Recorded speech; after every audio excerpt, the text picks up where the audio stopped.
नमस्कार मंडळी, मी सूरज काणेकर स्वागत करतो आजच्या नवीन व्हिडिओमध्ये. आज होता रविवार म्हणून आम्ही सर्वजण मित्र भेटायला एकत्र आलो. लागली भूक म्हणून आम्ही गेलो चायनीज खायला. पोट भरून घरी निघालो तेवढ्यात मिळाली माझी मैत्रीण डॉक्टर स्वीटी. मग काय स्वीटीला हाय हॅलो केलं आणि मग निघालो परतीच्या वाट्याला. तेवढ्यात हा गडी तिथे झंपले घेत बसला होता बोरिंगवर. मग काय त्याला दिले फटके आणि मग मी घरी गेलो. संध्याकाळचा प्लॅन झाला की शिवसृष्टीला जायचा म्हणून गणोनी मी निघालो. मग काय रत्नागिरीच्या वाटेने आम्ही गेलो ते थेट रत्नदुर्ग किल्ल्याकडे. शिवसृष्टी पाहून तर डोळे पार भारावून गेले. मग काय डोळे भारावले तर कॅमेऱ्यामध्ये तर क्षण कैद करावे लागणार म्हणून पटकन मोबाईलचा कॅमेरा काढला आणि व्हिडिओ शूट्स करायला चालू केले. बाहेरून तर शिवसृष्टी खूपच छान दिसत होती म्हणून मग आत जायला निघालो.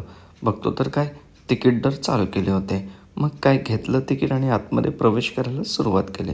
प्रवेश केल्या दिसली ती युद्धनौका. त्या युद्धनौकेचं नाव होतं गुराब युद्धनौका आणि माझ्यासमोर साक्षात उभे होते ते छत्रपती शिवाजी महाराज.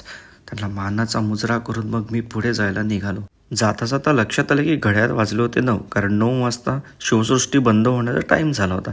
पटकन बाहेर आलो आणि बाय बाय करून मग पुढे निघालो. पुढे आलो ते थेट नरेंद्राचार्य महाराजांचा पादुका दर्शन सोहळ्याला.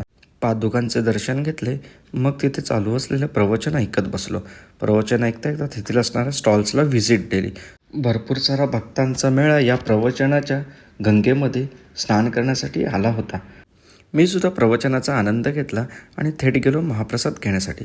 प्रसादाची सोय तर उत्तम प्रकारे केली होती. तिथे मिळाले छोटे मंडळी. मग काय त्यांना सांगितलं बाबांनो फॉलो करा. मग काय मी माझ्या महाप्रसादाचा आस्वाद घेतला आणि ते तिथून निघालो थोडं प्रवचन ऐकून घरी. आजचा व्हिडिओ कसा वाटला लाईक करून कमेंट करून सांगा आणि हो नक्की फॉलो करायला विसरू नका. थँक्यू.